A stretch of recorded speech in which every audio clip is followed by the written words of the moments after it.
L'anno è il 1986 e questo è International Karate per il Commodore 64.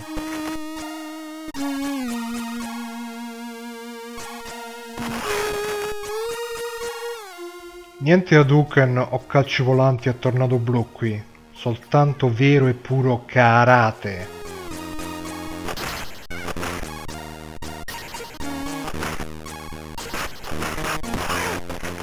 Non c'erano neanche barre di energia.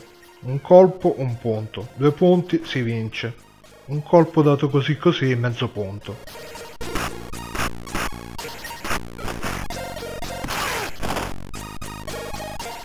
Lo so, mi ero un po' fissato con i pugni dietro la nuca. In questo gioco per colpire l'avversario bisogna stare attenti alle distanze. Se si è faccia a faccia e si tira un calcio volante ci si limita soltanto a sorpassare l'avversario senza colpirlo.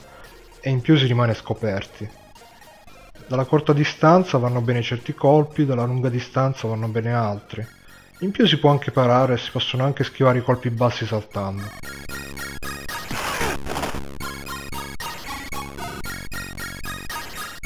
International Karate è stato programmato da Archer McLean, che ha curato anche la grafica.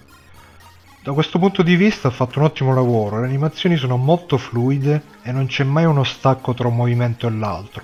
Bravo Archer!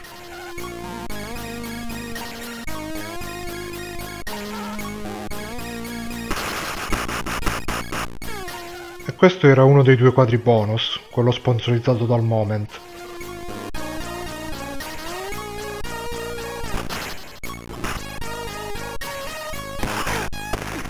Del lato sonoro se ne era occupato Rob Hubbard, che per quanto riguarda gli effetti sonori diciamo che aveva preso ispirazione da qualche parte.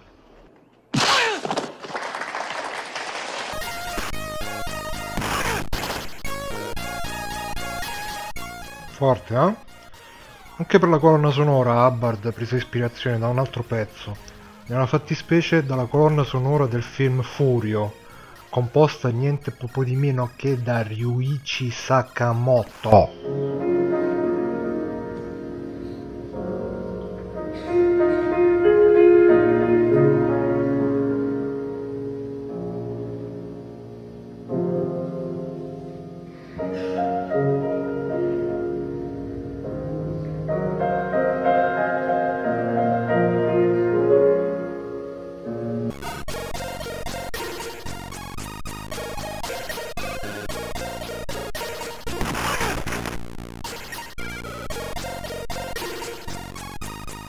Poi non è che Hubbard abbia scopiazzato malamente Sakamoto, semplicemente per alcuni pezzi della colonna sonora che ha composto per il gioco, che del resto è abbastanza lunga, dura più di 10 minuti, si è ispirato a ciò che aveva fatto Sakamoto per il film Furio. La cosa curiosa però è che, almeno stando a Wikipedia, nel 1996 in Danimarca, in occasione di un concerto, Sakamoto a sua volta ha eseguito la colonna sonora di International Karate.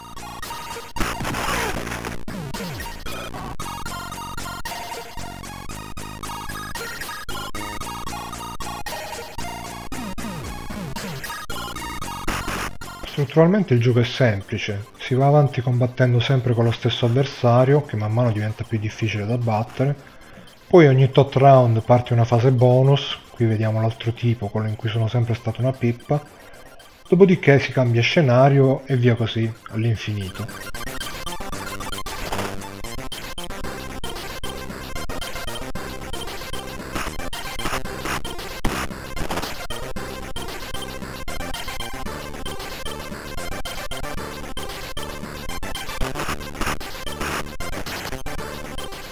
Ciò però non vuol dire che il gameplay sia banale, anzi, si possono anche effettuare delle parate per bloccare i colpi alti e quelli bassi possono essere schivati saltando, tutte cose che all'epoca non erano affatto scontate. Poi col fatto che ogni assalto termina con uno dei 2 combattenti che mette a segno un colpo solo, il ritmo di gioco diventa particolare, si parte, ci si studia, si cerca di colpire l'avversario, magari si ha uno scambio di colpi frenetico, però in un attimo, boom, si azzecca la mossa giusta e tutto è finito. Non è come nei picchiaduro moderni in cui si va avanti a forza di combo chilometriche che scaricano mezza energia dell'avversario. Per questo il gameplay di International Karate è unico, e anche il suo successore, International Karate Plus, è già più frenetico e sincopato, e quindi non ha più questo ritmo di gioco così particolare.